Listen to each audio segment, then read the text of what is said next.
I chose a simple life, but my husband and mother-in-law betrayed my trust by secretly stealing money meant for me, baby, and me. I walked away, rebuilt my life, started my own business, and found strength, freedom, and independence. Before we begin, don't forget to subscribe. Get ready for real emotional and thrilling stories from Black adults that will keep you hooked till the end. My name is Elena Wright. Even now, when people hear that name, they pause for a second like they're waiting for the rest of the story to explain itself.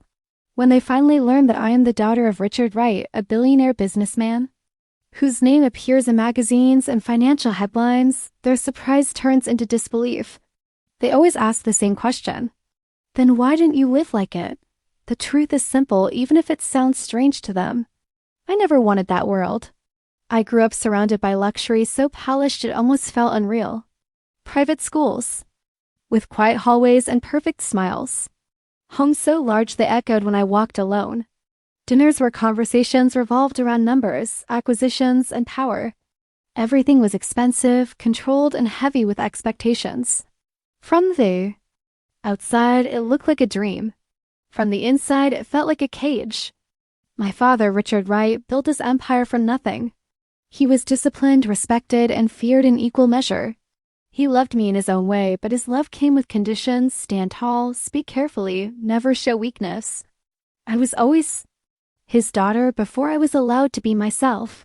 So when I finally had the chance to choose my own life, I chose something completely different. I chose Daniel. Daniel wasn't impressive on paper. He didn't have family money or influential connections. He worked a modest job, earned a modest salary, and lived in a modest apartment. But when he spoke to me, he looked at me like I was just Elena, not a legacy, not an extension of someone else's success. With him, I could breathe. When I told my father I was marrying Daniel, he didn't shout, he didn't threaten. He simply looked at me for a long moment and said, "You're walking away from a very comfortable life." I replied, "I'm walking toward a real one." And I meant it. Daniel and I decided together that we would live simply. No handouts, no hidden support, no expensive safety nets. We wanted to build something on our own, even if it took longer and required sacrifice. We rented a small apartment in a quiet building. The paint on the walls wasn't perfect, and the elevator worked only when it felt like it. Our furniture was secondhand, our kitchen tiny, our bank account always carefully calculated. But at first, it felt peaceful. I cooked simple meals. Daniel came home tired but smiling. We talked about the future late into the night: children, stability, happiness. Not wealth, just enough to feel safe, enough to feel proud. I told myself this was what freedom felt like. Sometimes when money was tight, Daniel would joke about how ironic it was that I came from so much, yet lived with so little. I laughed along, believing that love made everything lighter. I never complained, not when I worked longer hours. Not when I wore the same coat for years. Not when I sent polite excuses to friends I could no longer afford to meet. I believed struggle was temporary and honesty would be rewarded. After all, this life was my choice. Still, there were moments, small, quiet moments, that made me uneasy. Daniel often handled the finances. He said it made sense since he was better with numbers. I trusted him. Why wouldn't I? We were partners. We were married. Sometimes his phone buzzed late at night and he stepped into another room to answer. Sometimes his mother, Margaret, spoke to me with a tone that felt less like kindness and more like judgment. She often reminded me how lucky I was to have her son. I ignored those things. I told myself not to be suspicious, not to be ungrateful, not to be paranoid, because I believed that choosing a simple life also meant choosing trust. I believed that peace came from letting go of control. What I didn't understand, what I couldn't yet see, was that simplicity can hide things just as easily as luxury can. That silence can be more dangerous than noise. And that sometimes, when you think you've escaped one powerful world, you may have unknowingly walked into another kind of trap. At the time, I thought I was safe. I thought I was loved. I thought I was finally living in peace. But looking back now, I know the truth. That quiet life I chose wasn't peace at all. It was the calm before everything I believed in began to fall apart. When my son Noah was born, mine was born. I wasn't in a private hospital room with soft music and smiling nurses, like the ones I had seen in magazines growing up. I was in a shared hospital room. The curtains between beds were thin, barely holding back the sounds of other women's pain, prayers, and whispered conversations. Machines beeped in uneven rhythms, and the air smelled of disinfectant and understanding. Exhaustion. The woman in the bed beside me cried softly while a nurse rushed past without making eye contact. I remember thinking how strange it felt to bring a new life into the world surrounded by strangers. My body was shaking, my hands cold, my mind racing between fear and disbelief. I had never felt so vulnerable. This was the moment every mother is supposed to remember as powerful and beautiful, but for me it felt lonely. Daniel was there. At least physically. He stood near the window, his jacket still on, his phone glowing in his hand. While I focused on breathing through pain, he kept glancing down at his screen. When a message came in, he stepped aside to answer the call in a hushed voice. I told myself not to read into it. He had work responsibilities. People depended on him. Life didn't pause just because we were having a baby, right? That's what I told myself. When the contractions grew stronger, I reached out for his hand. He held it, but his grip was loose, distracted. His eyes drifted back to his phone every few minutes. I felt like I was interrupting something important just by needing him. At one point, the nurse asked if he wanted to cut the umbilical cord. Daniel hesitated just for a second, but I noticed. That second stayed with me. When Noah finally arrived, tiny and perfect, my heart overflowed in a way I had never experienced before. Tears ran down my face as they placed him on my chest. His cry was soft but determined, like he was announcing himself to the world. I looked at Daniel, expecting to see wonder, pride, maybe even tears. Instead, his phone rang again. He turned away to answer it. I stared at my son, holding him close, trying to memorize every detail: his warm skin, the way his fingers curled instinctively around mine. I whispered promises to him, even as exhaustion pulled at my body. "I've got you," I told him quietly. "Even if it's just me." After the delivery, I was moved to the recovery room. Curtains separated me from the other mothers. I could hear visitors laughing softly, families celebrating, balloons rustling. No balloons came for me. Daniel sat on the edge of the chair, scrolling through his phone, occasionally sending a message. When I tried to speak, he nodded without really listening. His mother, Margaret, arrived briefly, looked at the baby, and commented on how small the room was. She didn't ask how I was feeling. Later that night, as the lights dimmed and the hospital grew quiet, I lay awake staring at the ceiling. Noah slept beside me in his bassinet, his tiny chest rising and falling. Every sound felt louder in the darkness, the footsteps in the hallway, the distant call of a nurse, the faint hum of machines. Daniel sat beside me, but there was a distance between us I couldn't explain. I felt afraid, not just of motherhood, not of responsibility, but of something unnamed, something heavy that sat in my chest. I thought of my father for a moment, how he would have insisted on the best hospital, the best doctors, absolute comfort. I pushed the thought away immediately. This was the life I chose. This was the life I believed in. Still, as I watched, my husband quietly texting someone while our newborn slept between us, a small voice inside me whispered that something wasn't right, but I ignored it. I told myself love wasn't always dramatic. That support didn't always look the same. That I was tired and emotional and overthinking everything. I didn't know then that silence can speak louder than words. I didn't know that this distance, this emotional absence, wasn't accidental. It was intentional. That hospital room filled with strangers and thin curtains was the first place where I truly felt alone as a wife. And I had no idea that this loneliness was only the beginning of a much darker truth. At the time, I believed I was just exhausted. Now I know I was standing at the edge of a secret that would change my life forever. 2 weeks after giving birth, I was back at work that my body hadn't healed. My sleep was broken into fragile pieces, and my emotions felt raw, but the bills didn't care about any of that. Rent was due, groceries were needed. Life moved forward. Whether I was ready or not, so I moved with it. During the day, I showed up to my job with a calm face and steady voice.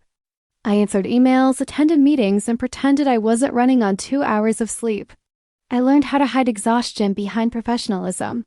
When people asked how motherhood was treating me, I smiled and said, "It's wonderful," because anything else felt too complicated to explain. At night, I became someone else. I rocked Noah in my arms while the apartment stayed silent. I memorized the rhythm of his breathing, the weight of his tiny body against my chest. Sometimes I walked the narrow hallway for hours just to soothe him back to sleep.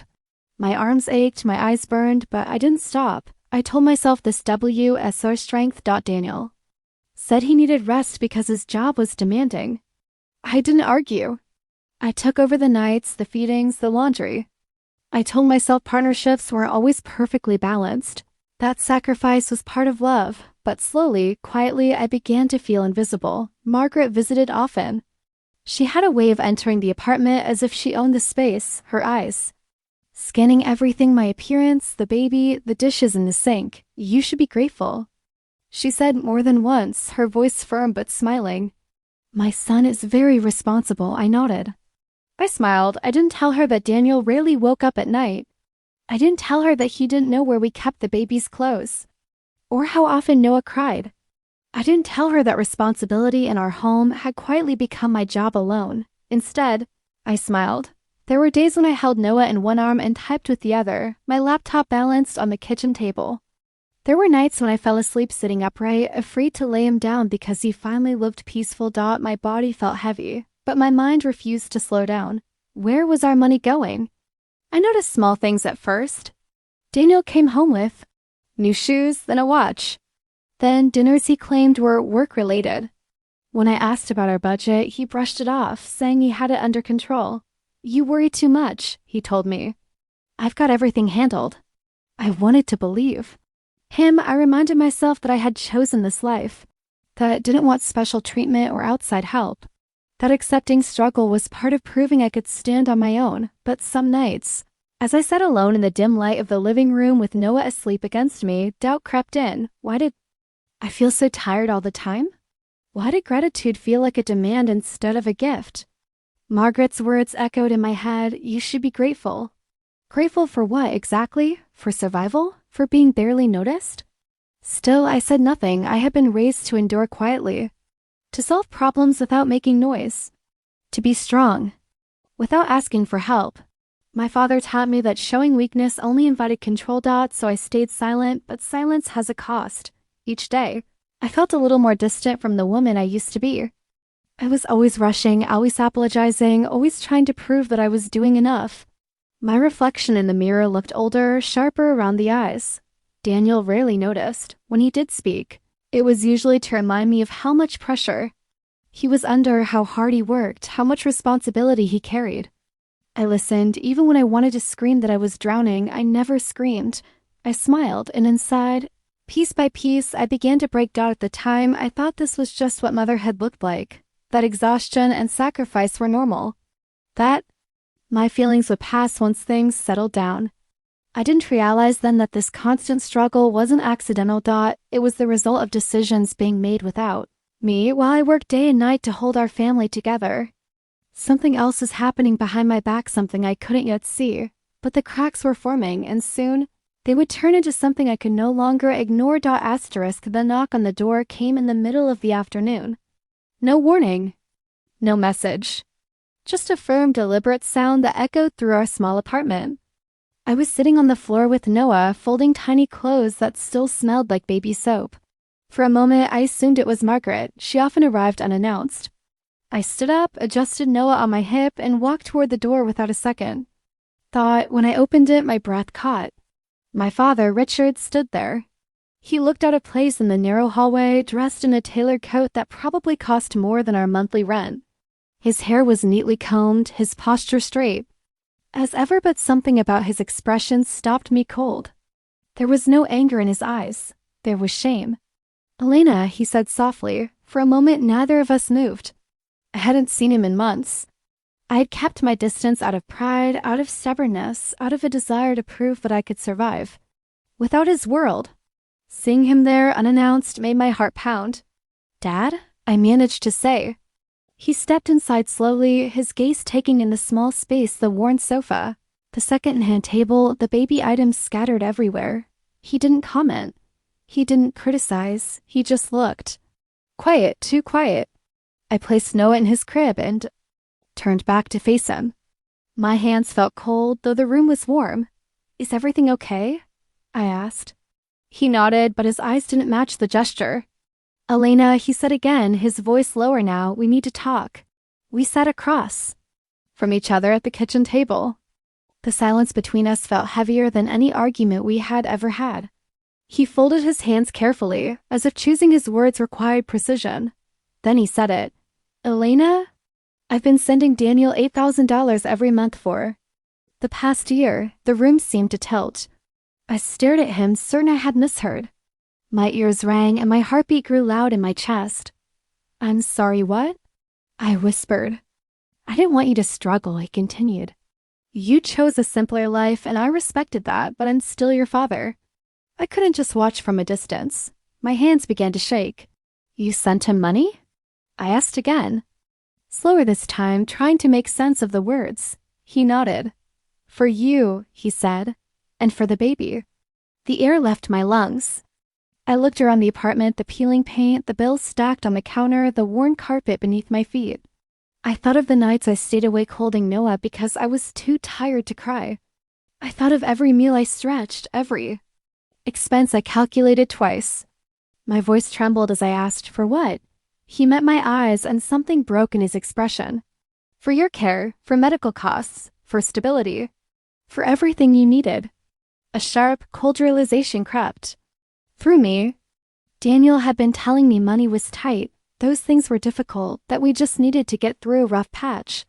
My mind raced, replaying moments I had ignored, the new watch, the dinners, the unexplained expenses. Margaret's constant reminders to be grateful. Grateful for what? I stood up abruptly, my chair scraping against the floor. No, I said quietly, that's not possible. My father reached into his coat and placed a folder on the table. Inside were bank statements, dates, amounts, transfers all clearly marked. There was no confusion. There was no mistake. Each month, like clockwork, the money had been sent. I felt dizzy. I didn't know, my father said. I assumed Daniel was using it responsibly. I trusted him. That was my mistake. I couldn't speak. The room felt too small, the walls closing in as the truth settled heavily over me. Every moment of exhaustion, every quiet tear, every doubt I had pushed away suddenly made sense. I wasn't just struggling, I had been lied to. I had been deliberately kept in the dark. My father's voice softened. I should have told you sooner. I thought I was respecting your independence, but I should have checked. I should have asked. Tears burned my eyes, but they didn't fall. I was beyond crying. Something inside me shifted. This wasn't just about money. It was about control, about betrayal, about choices made without me, about my life, my child, my future. I looked at my father and realized something painful and unexpected. The man I had distanced myself from out of pride had been trying in his own flawed way to protect me. And the man I had trusted with my heart had been quietly betraying me. That moment standing in my small kitchen, holding proof of a truth I never wanted to see, was the exact point where my life changed. Because once you see the truth, you can never unsee it. And I knew with absolute certainty that nothing would ever be the same again. That night I didn't sleep. After my father left, the apartment felt unnaturally quiet, like it was holding its breath. Noah slept peacefully in his crib, unaware that the foundation of our life had just cracked open. I sat at the kitchen table with my laptop, the folder my father had given me spread out in front of me like evidence at a crime scene. Because that's what it was, evidence. I logged into the shared computer, my hands trembling as I typed in passwords I had never questioned before. Daniel always said finances stressed him out, that it was better if one of us handled them. I'd believed that trust meant letting go. Now trust felt like a mistake I could taste. The screen lit up with transactions. Month after month, $8,000. Transferred without fail. At first, I hoped there was an explanation, something reasonable, something kind. But the deeper I looked, the worse it became. Luxury watch stores, high-end restaurants, hotel bookings I had never been to. My chest tightened as I clicked through statement after statement. There were withdrawals from accounts I didn't recognize, cards in my name that I had never seen, savings that should have existed but didn't. Then I found it. A separate account, hidden, quiet, carefully managed. I stared at the screen, my reflection faintly visible in the dark glass. It felt like I was looking at a stranger, someone who had been living inside my life without my knowledge. This wasn't carelessness. This was planning. My mind replayed moments that now felt cruelly obvious. Daniel is coming home with expensive shoes while telling me we needed to cut back. Margaret insists I be grateful, as if gratitude was payment. For being kept ignorant, they hadn't just taken money. They had made a choice. They accepted funds meant for my recovery, my child's comfort, my safety, and redirected them toward themselves. Every night I held Noah while counting pennies. They were dining in places I couldn't afford to step into. The realization made my hands shake. This wasn't a misunderstanding between spouses. It was financial abuse, a crime wrapped in politeness, a theft disguised as responsibility. I closed my eyes and memories flooded back: the hospital room, Daniel's distracted presence, Margaret's cold smiles. The way decisions were made around me, never with me. I had been silenced by trust. I was the perfect victim because I didn't ask questions. Tears finally came, hot and uncontrollable. I pressed my hand over my mouth to keep from making a sound. I didn't want to wake Noah. He deserved peace, even if I no longer had it. As the night deepened, anger slowly replaced shock. They used my name, my identity. They used my silence. I thought about how carefully everything had been arranged, how Daniel knew exactly how much to take without raising suspicion. How Margaret reinforced the narrative that I was lucky, that I should accept less and ask for nothing. They weren't just irresponsible, they were calculated. This wasn't just betrayal. It was a crime. And I was the quiet victim who had been too tired, too trusting, too focused on survival to see it happening. Around dawn, I sat back in my chair, exhausted and changed.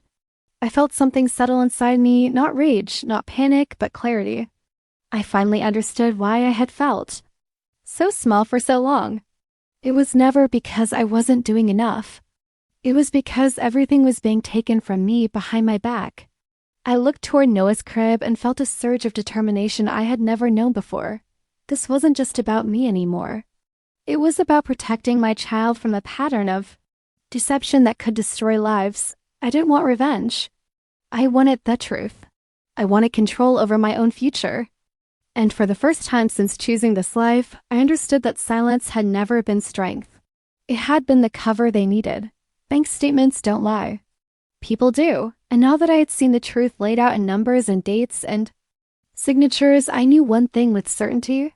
I would never allow anyone to steal my life so quietly again. Asterisk, I didn't scream. I didn't throw the evidence in Daniel's face or demand explanations that would only turn into excuses. I didn't raise my voice or ask questions I already knew the answers to.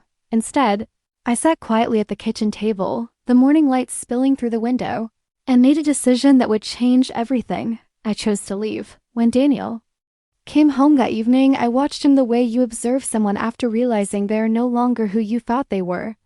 Every gesture felt rehearsed. Every word sounded hollow. He asked how my day was. I said it was fine. That was the last lie I told him. A week later, I signed the divorce papers.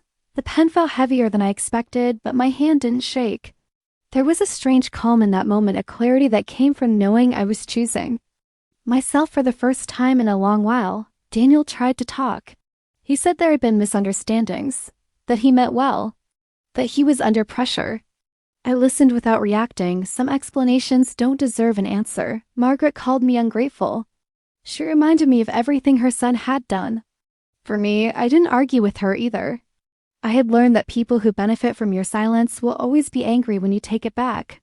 I moved out quietly. No dramatic exit. No public confrontation. Just a few boxes, Noah's crib, and my dignity. My father was there, waiting not with instructions, not with judgment, but with support.